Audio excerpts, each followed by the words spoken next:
Hello, my name is Spencer Ware, and this is my video for ethics.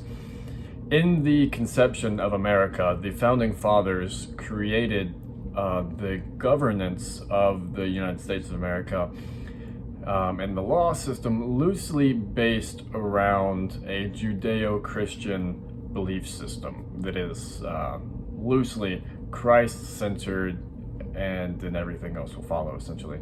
Now, since then, in the years to come, and we see this today, the culture has become increasingly secular, and there's a steady and constant, persistent, and inevitable, we see, descent into secularism, which is a turning away or a shunning, a rejection, really, of a Christ-centered belief system and a Christ-centered moral standard. They reject this Christ-centered moral standard because of a new religion that has come about.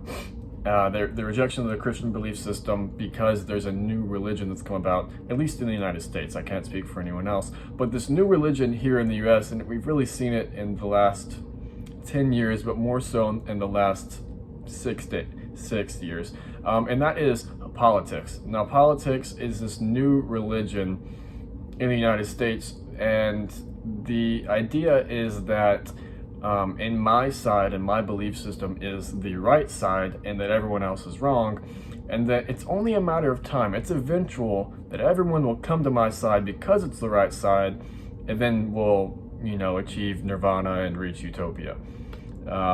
Because it's obvious that this is the right side, and that once people just quit being dumb, they'll come to my side, and everything will be fine and dandy.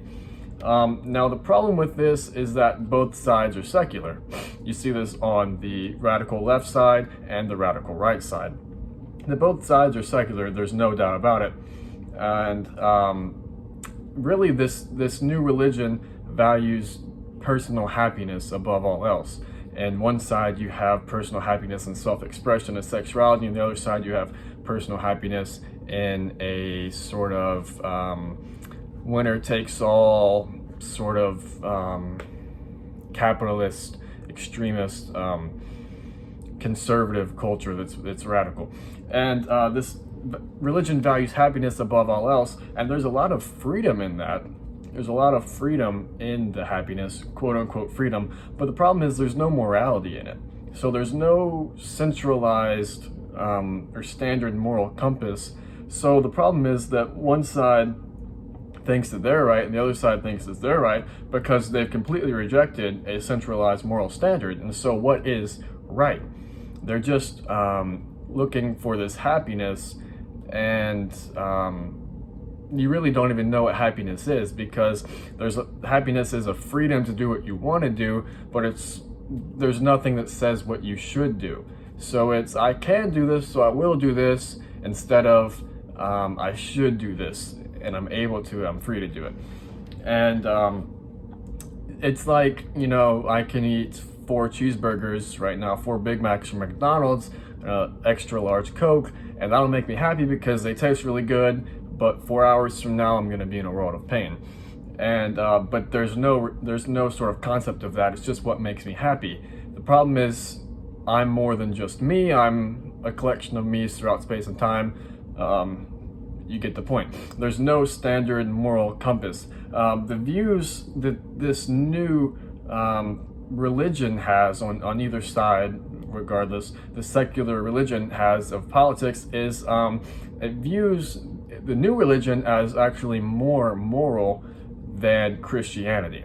And this is because there's more freedom in things like sexuality and more tolerance and in self-expression. And this is because things like sexuality and self-expression in ways that are not biblical whatsoever have been taboo culturally and shunned culturally by the Christian belief system.